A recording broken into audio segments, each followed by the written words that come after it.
The Houston Texans have another tough challenge. They are playing against one of the hottest teams in the NFL, an undefeated team in the NFL, but it is a team that they do have a lot of success at just because of the rivalry that they got going on.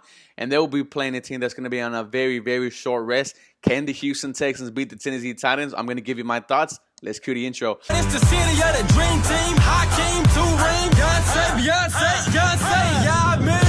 And I remember hot summer, hot winter. I couldn't fight, so the block. Hello, everybody. Welcome back to 713 Houston Sports. This is Mr. 713. Like I said, if you guys want to be a part of the Houston Texans Flick group chat, where I am the head of, we are 61 people deep, looking to just grow all the way to the thousands and thousands, because you can really have thousands of people in there.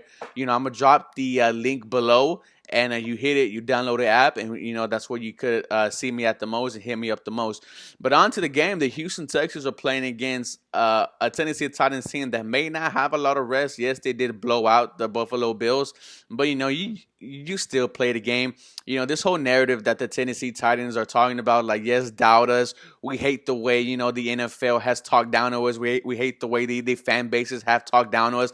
Like they're the victims of something. Like they didn't just have COVID and just spread it around and had illegal practices. You know what it reminds me of Blue Mountain State when Thad Castro had that sex toy and he spread it around the whole team and they all used it and the whole team got syphilis. That's, I get that kind of vibes from the Tennessee Titans.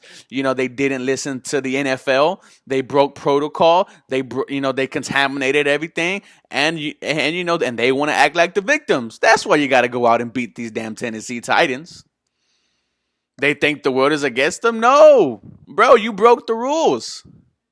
Now let's talk about their team, which is a very good team. The defense is legit. They have J.D. Clowney. Their offense is legit, led by Derrick Henry, Ryan Tannehill, A.J. Brown, Jonnu Smith. A lot of great players on the team on the offensive side and defensive side. But there is always a but. The Houston Texans have always found a way to beat the Tennessee Titans. This case in point last year when they were the hottest team in the NFL. Ryan Tannehill was coming out and everybody was talking about this team's going to go on a run. And they ran into the Houston Texans. We went up there and smacked them. Kenny Stills had 2 touchdowns. Whitney Merciless had that interception, almost took it to the house. So we could definitely beat the Tennessee Titans. And let's talk about the other year before that where we absolutely just dismantled them, put up over 50 points on them. We're not scared of the Tennessee Titans. We are really not. I'm not whatsoever, because I know how this game is going to go. This is going to go against a team, that we know how to beat. And if there's one player that plays great against the Tennessee Titans, it is Deshaun Watson. 11 touchdowns, almost no interceptions, a 111 QBR rating against the Tennessee Titans. He's not scared of the Tennessee. I sure as hell is not scared of the Tennessee Titans. The Houston Texans are about to go on a run, ladies and gentlemen. They don't have the big ball and chains that was Mr. Bill O'Brien. And if you look at the game last week, like I said, you could be one of those fans that say, hey, it's just the Jaguars. You beat a team that was missing 5 defensive starters. But if you've been really watching these Houston Texans these last couple games, it's the way they played it's the way they played the Jacksonville Jaguars that made me think this is a game could win. They played better on the offensive side and defensive side. And what I mean by that is Tim Kelly called plays that benefited both Deshaun Watson, both David Johnson, and the wide receivers, and even Darren Fells. He had that long touchdown.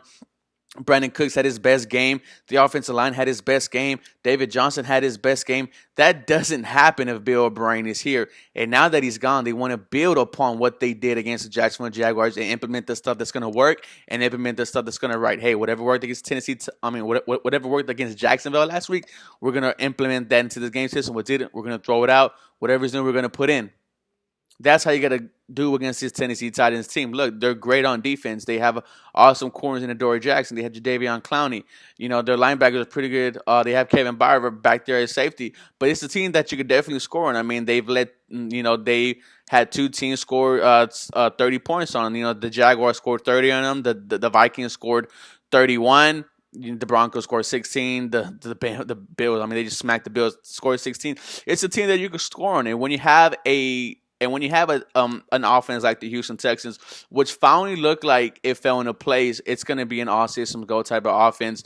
Keep sustaining drives, make the 18-yard drives, score as much as you can because your defense is a liability. Last week you didn't give up a running back get yards over 50. James Robinson had 49, but you're playing against one of the best running backs in the NFL and Derrick Henry. I mean, this is a game I can see the Houston Texans definitely win, but it's also a game I can see the Houston Texans definitely lose.